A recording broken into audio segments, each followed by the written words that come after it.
Yeah, scouts are fucking weird.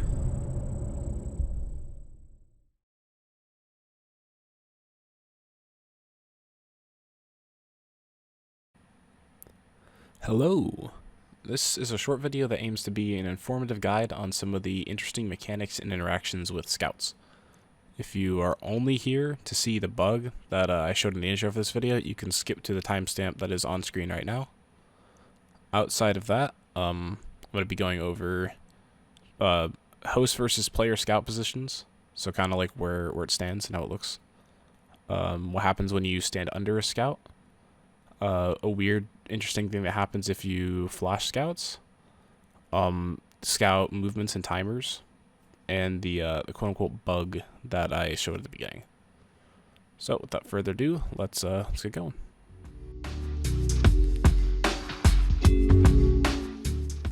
So the first thing of note is that scouts will have two different standing positions based on whether or not you are the host or if you are a client. So if you're the client, which is what I am in this clip, the scout will only stand up. He won't crouch over to when he puts his feelers out. He'll just stand up like he is now, put his feelers out, retract them, and move on with his day. But on the flip side, if you are the host, the scout will crouch over, and then, 4 or 5 seconds will pass, and then the scout will stand up. So this is the same two clips you just saw, but played side by side, so you can see the direct difference between the two.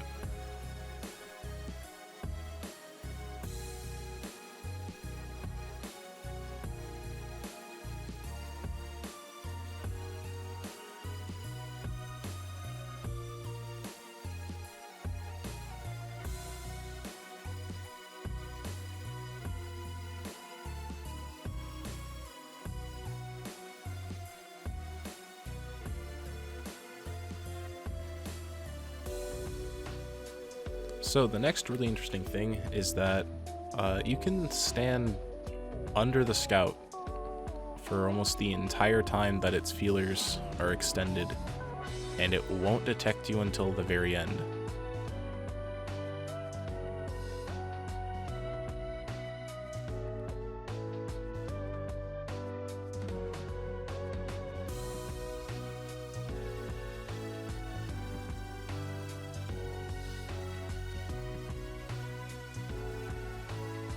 So the most practical use that I have for this is actually in this clip here, where I completely missed the scout with my first hammer swing.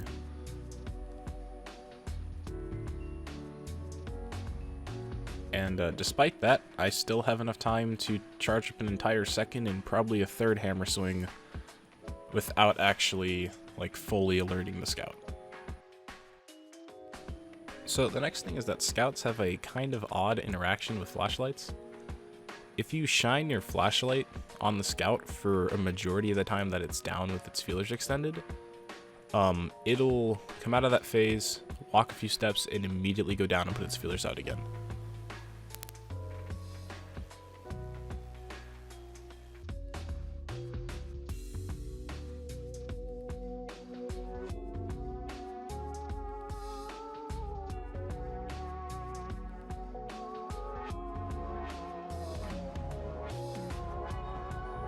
So the way scouts move is very rhythmic, I guess.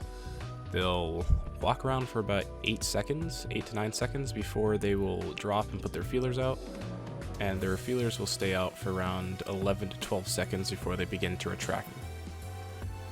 And every scout starts on the same timer.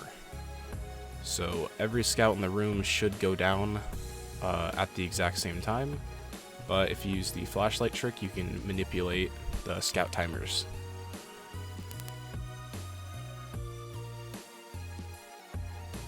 Scouts also walk around in a random pattern. They can go anywhere in the room. They don't have a set path that they follow, they just wander around randomly. They also tend to, after they get up from having their feelers extended, they tend to turn around immediately, but after pretty much watching about 20 minutes of scouts walking around and painfully counting the amount of times they turn around, it's probably somewhere around 15 to 20% of the time when they get up, they won't turn around, they'll just keep walking forward.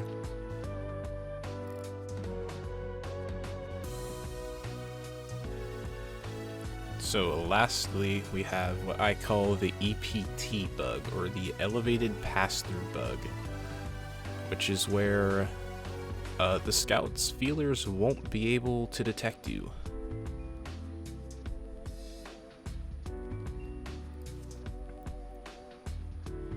So there are actually a few nuances to this, and let's get into explaining those. So first off, how do the scout's feelers actually work? Well, every single feeler has its own individual hitbox, and they stop on obstacles and objects that are on the map. This is just to stop tentacles from being able to go through walls and detect players when they shouldn't be able to. In order to do this, whenever the feeler encounters an obstacle, it will cut its hitbox short, and we can abuse this. So I'm going to preface this by saying that there are a lot of unknowns with this bug. There are a lot of times where it works and I don't really know why it does, but there are two things that will actually allow this bug to work nearly every time. Those two things being that you need to be standing on an object. You cannot be on the floor. You have to be standing on top of something, and that something can be literally anything. It can be a railing, it can be a box, a storage container, a random crate lying on the map. It doesn't matter what it is, just something that gets you off of the floor. The other thing is that you need a blocker behind you, and by blocker I mean either another object or a wall. Something that the feeler will actually collide with and will allow it to kill its hitbox early. So in this example, I am standing on a windowsill, which is my way to elevate myself off the ground, and the feelers pass straight through me and touch the window behind me, which counts as an obstacle, which kills their hitbox, and the feelers are unable to detect me. So here's another example without a wall, but I jump up on this computer and I use the monitor of it as the blocker. So the feelers hit the monitor, it kills their hitbox, and I am safe. If you're lucky, you can get away with some more risky spots like this one. The angle and direction of the feelers do matter when trying to do this bug. So sometimes you get lucky like this, where only one feeler kind of goes directly into you.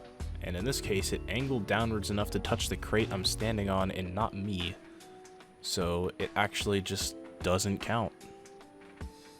So a better example of a more risky spot is right here, where the feeler actually touches this small lamp that is directly in front of my feet, and it stops right there and doesn't actually go any further. So while you can do this bug by using objects as your blocker, I'd recommend it because it's not the most consistent thing, but walls are pretty consistent. You back yourself into a corner, it's even better.